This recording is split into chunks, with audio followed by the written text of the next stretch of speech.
हनुमान जी थोड़े बड़े हुए, विद्या अर्जन के लिए गुरुदेव की शरण में जाना था, तो सूर्य भगवान के पास गए। सूर्य भगवान से प्रार्थना की, गुरुदेव मैं आपसे विद्या पढ़ने के लिए आया हूं, मुझे पढ़ाइए, विद्या दान दीजिए, कृपा करके गुरुदेव विद्या दान दें, विद्या दान दें, मैं आपकी शरण में हूं। संकेत यह मिला कि ज्ञान प्राप्त करने के लिए गुरुदेव की शरण में जाना चाहिए। गुरु कृपा से ही ज्ञान फलीभूत होता है, बिनु गुरु होए कि ज्ञान। गीता में भगवान श्री कृष्ण कहते हैं, तद विद्धि प्रणिपातेन परिप्रश्नेन सेव्य उपदेक्ष्यन्ति ते ज्ञानम ज्ञानिनस् तत्वदर्शिनः। तद विद्धि, तद माने उसको, विद्धि माने जानने के लिए, तद विद्धि प्रणिपातेन, गुरुदेव की शरण में, अनुभवी पुरुषों की शरण में जाके प्रणिपात करे, दंडवत करे, लकड़ी की तरह सीधे होकर गिर जाना। दंडवत, डंडा बिल्कुल सीधा होता है। हम और जगह टेढ़े रहें, पर कम से कम गुरुजी के तो आगे सीधे रहें, वहां तो टेढ़ापन छोड़ना। सांप भी सब जगह टेढ़ा रहता है, पर बिल में प्रवेश करता है तो सीधा होकर प्रवेश कर पाता। इसलिए प्रणिपातेन, फिर परिप्रश्नेन, पहले प्रणाम, क्योंकि श्रद्धावान लभते ज्ञानम, फिर उचित प्रश्नों का प्रयोग करें, गुरुदेव से प्रार्थना करें, अपनी जिज्ञासा रखें, परिप्रश्नेन सेव्या। उसके बाद उपदेक्ष्यन्ति ते ज्ञानम, उनके द्वारा ज्ञान का उपदेश होता है। किनके द्वारा? ज्ञानिनस् तत्वदर्शिनः, तत्वदर्शी पुरुषों के द्वारा ज्ञान मिलता है। गूढ़ौ तत्व न साधु दुरावही, आरत अधिकारी यह पावही। तो हनुमान जी के चरित्र से यह शिक्षा लेनी चाहिए कि ज्ञान पाना हो तो गुरुदेव की शरण में जरूर जाए। किसी ने कहा कि पुस्तक से ही ज्ञान मिल जाए तो गुरुजी बनाने की जरूरत है, गुरुजी के पास जाने की जरूरत है। गुरुजी जो बताएंगे वह तो किताब में भी लिखा हुआ है। देखो, मैं आपसे निवेदन करूं, आप बिल्कुल ठीक कह रहे हैं, पुस्तक में वही लिखा है जो गुरुजी बताएंगे, या यूं कहो कि गुरुओं ने पहले से जो बताया है वही पुस्तक में लिखा है। लेकिन फिर भी पुस्तक कभी उस तक नहीं पहुंचा सकती। पुस्तक केवल पुस्तक है, पुश करती है, धक्का देती उस दिशा में, पुस्तक है, पुस्तक नहीं। अच्छा, जैसे एक उदाहरण की बात आप देखो, किताब में लिखा है आपको मुंबई शहर से कहीं किसी दूसरे शहर में रेलगाड़ी से यात्रा करनी है, और रेलगाड़ियों का वर्णन जिस किताब में है वो रेलवे टाइम टेबल आपके हाथ लग गया। अब उसमें सभी रेलगाड़ियों का वर्णन है, उसमें सभी रेलगाड़ियां हैं और उसमें कोई भी रेलगाड़ी नहीं, हो ही नहीं सकती उसमें रेलगाड़ी है ही नहीं।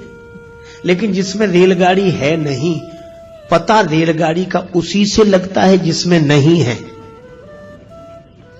और कोई सोचे कि किताब मिल गई है, अब रेल पकड़ने की क्या जरूरत, सब रेलें हैं इसमें। तो किताब लिए बैठा रहेगा, बताता तो रहेगा, पर वो पहुंच कहीं नहीं पाएगा। पर उस किताब को लेकर जो यात्रा कर चुका हो उससे पूछो, तो वह सही जगह का पता बताएगा। उस स्टेशन से यह गाड़ी मिलेगी, ऐसे टिकट लेना पड़ेगा, ऐसे बैठना पड़ेगा। तो यह किताब में नहीं लिखा है, यह वह बताएगा। पर बैठोगे आप उसी ट्रेन में जो आपने किताब में पढ़ी थी। तो जैसे ग्रंथ के साथ गुरु की आवश्यकता है, अनुभवी पुरुष की आवश्यकता है। जैसे कोई भोजन बनाने की कला विधि किताब में पढ़ ले और वो सोचे कि बस इतनी देर पानी को गर्म करे तब दाल डाले उसमें, मान लो उसमें 15 मिनट लिखा हो और आग ही न जल रही हो, और घड़ी देखकर कोई दाल डाल दे, पानी गर्म क्या कुनकुना भी नहीं हुआ था। अब कहे भाई किताब में लिखा था। अच्छा, या इतनी आग तेज हो कि वो 15-10 मिनट में ही खौलने लगे पानी, हम 15 मिनट का इंतजार करें क्योंकि किताब में लिखा है। इसीलिए अनुभवी की आवश्यकता है। बिन गुरु होय की ज्ञान, ज्ञान की होय विराग बिन। ग्रंथों का मर्म समझने के लिए भी गुरुजनों की शरण में जाना चाहिए। यह परंपरा है और यह परंपरा अनुभवी पुरुषों की है। ये कोई नासमझ लोगों की बनाई हुई व्यवस्था नहीं है। अच्छा, वैसे भी देखो, मैं ब्रह्म हूं यह पढ़कर जान लेने के बाद भी जब तक गुरुदेव के द्वारा नहीं सुनते कि तत्त्वमसि त्वं ब्रह्म हो, तब तक वह ब्रह्मानुभूति होती नहीं है। इसलिए हमारे गुरुदेव भगवान कहते थे, जब तक आत्म लखे नहीं कोई सुखी न होई, और बिन सदगुरु के लखा न जावे भेष पंथ हो कोई। बिन गुरु होई कि ज्ञान हो नहीं सकता। इसीलिए हनुमान जी के चरित्र से यह शिक्षा लेनी चाहिए कि हनुमान जी तो इतने बड़े ज्ञानी। अच्छा, जहां गुरु जी के पास गए वहां तो वो बचपन में ही पहुंच गए थे, बाल समय रवि भक्ष लियो। लेकिन हनुमान जी जानते हैं कि वह एक छलांग थी और जीवन में जो घटता है वो किसी छलांग से नहीं है, उसकी व्यवस्था है। उसके आधार पर परंपरा का पालन करना चाहिए, परंपरा नहीं तोड़नी चाहिए। हनुमान जी सोचते वो बचपना था, पर व्यवस्था तो यह है। इसीलिए वे सूर्य भगवान की शरण में गए और विधिवत प्रार्थना की कि मैं आपका शिष्य होना चाहता हूं, मुझे मंत्र दो, मुझे ज्ञान दो, मैं आपका शिष्य हूं, बनना चाहता हूं। सूर्य भगवान ने सोचा कि केवल मंत्र देना होता तब तो कोई बात नहीं, पर ये तो पढ़ने के लिए रहेगा। सूर्य भगवान ने सोचा कि इस बालक को पहले भी कभी देखा है, कौन है ये? अरे याद आया, ये वही है जो बचपन में एक बार आया था। सूर्य भगवान ने सोचा ऐसे विद्यार्थी को पास रखना ठीक नहीं है, पढ़ते पढ़ते कब भूख लगावे। तब तो उतनी दूर थे, तो छलांग लगा के आ गया। यहां तो गुरुजी सामने ही रहेंगे। सूर्य भगवान ने सोचा कि देखो, मन में सोचा ऐसे विद्यार्थी को पास रखना ठीक नहीं है। तो बोले ऐसा है कि हम चलते फिरते गुरुजी हैं, एक जगह तो रहते नहीं, कल कहीं थे, आज कहीं, और उसके बाद फिर कहीं। तो पढ़ो तो ऐसे गुरुजी के पास रहकर पढ़ो जो एक जगह रहते हो। तो तुम भी वहीं रहो और उनके आश्रम में रहो, पढ़ो। अब हमारे साथ कैसे? हम तो सुबह कहीं और शाम कहीं और दोपहर कहीं और रात कहीं, कोई ठिकाना तो है नहीं।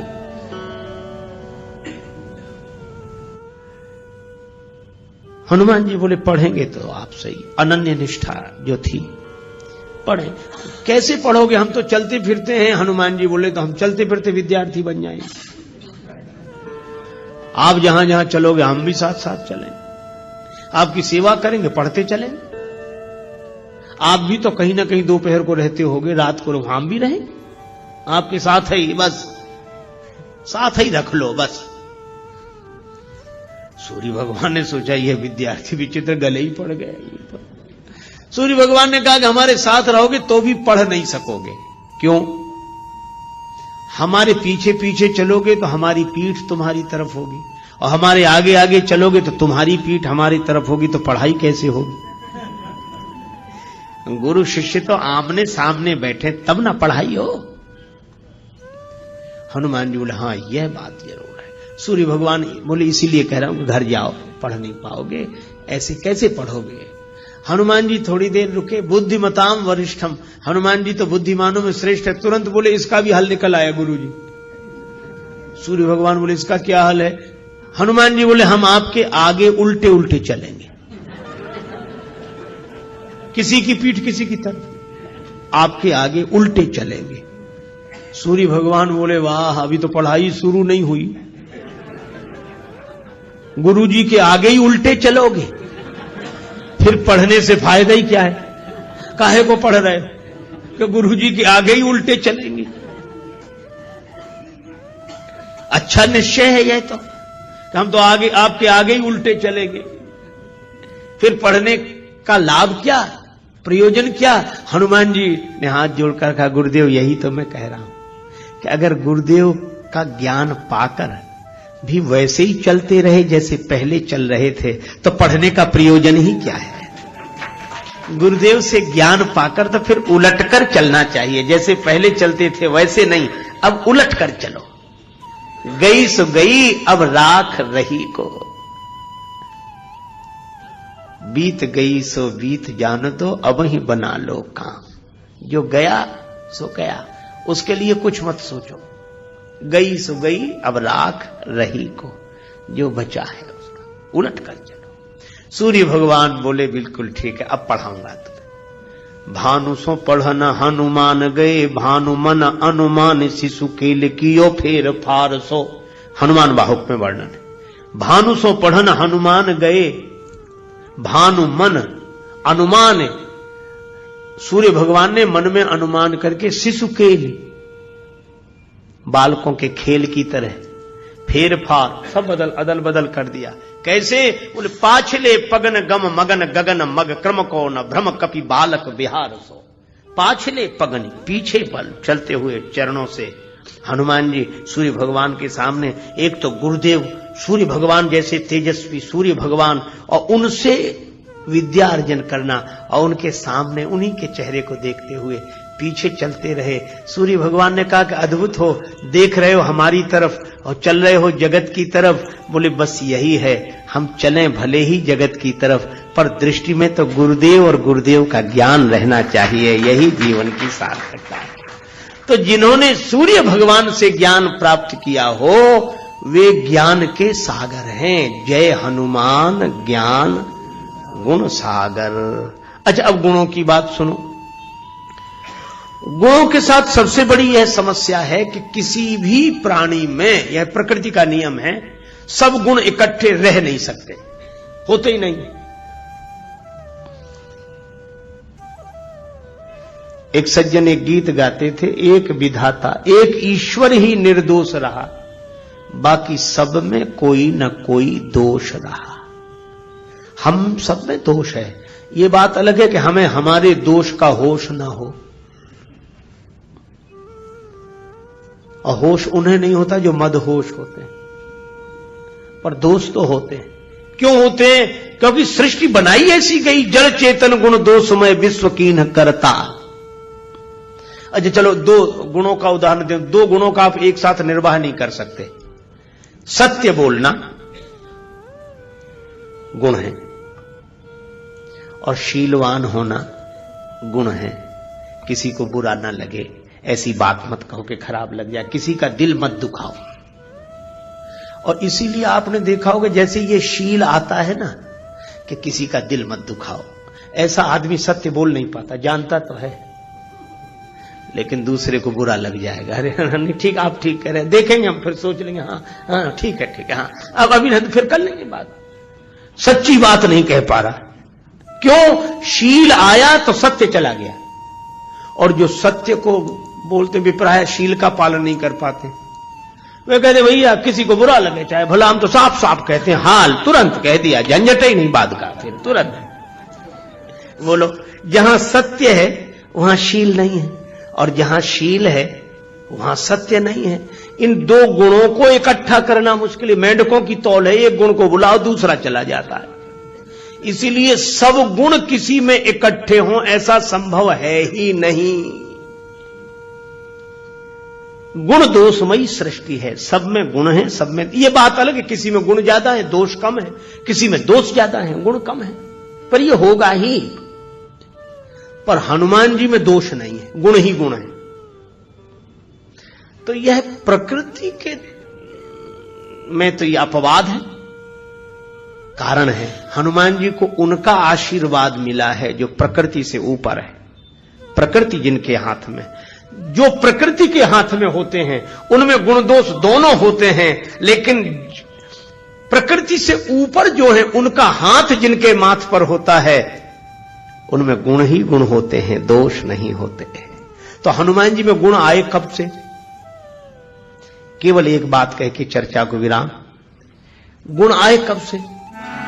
हनुमान जी जब गए, रावण का वध हो गया तो जानकी माता को संदेश देने गए। दूरी ही ते प्रणाम कपि कीन्हा, रघुपति दूत जानकी चीन्हा। दूर से हनुमान जी ने प्रणाम किया। जानकी माता ने देख लिया कि हनुमान जी को। हनुमान जी ने कहा, माता राम जी की जय जयकार हो रही, उन्होंने रावण आदि राक्षसों पर विजय श्री प्राप्त कर ली, माता आप मुक्त हो गई। जानकी माता के आंखों से खुशी के आंसू बरसने लगे। श्री जानकी माता बोली, का देऊं तो ही त्रैलोक के महा कपि किमपि नहीं बानी समा। हनुमान, इस शुभ संवाद के बदले में मैं तुम्हें क्या दूं? मेरे पास कुछ नहीं है, मैं तुम्हारी ऋणिया रहूंगी, ऋणी हूं। हनुमान जी बोले, मां ऐसा मत कहो, मां के पास सब कुछ होता है पर मेरे पास तो कुछ नहीं, आशीर्वाद दो मां। बेटे का सबसे बड़ा धन तो मां का आशीर्वाद है। तो जानकी माता ने कहा कि अगर आशीर्वाद की बात है तो बेटा हनुमान मैं यही कह रही हूं, क्या सुन सुत सदगुण सकल तव हृदय बसहु हनुमंत, सानुकूल कौशलपति रहई समेत अनंत। हनुमान, सारे सदगुण तुम्हारे भीतर निवास करें। प्रकृति भी मौन हो गई। जब जानकी माता ने आशीर्वाद दे दिया तो हम क्या करें? इसलिए हनुमान जी में कोई दोष नहीं, गुण ही गुण। जय हनुमान ज्ञान गुण सागर। और हनुमान है इसलिए ज्ञान गुण सागर हुए हैं। हनुमान का अर्थ जिसने अपने मान का हनन कर दिया हो, जो अभिमान रहित हो,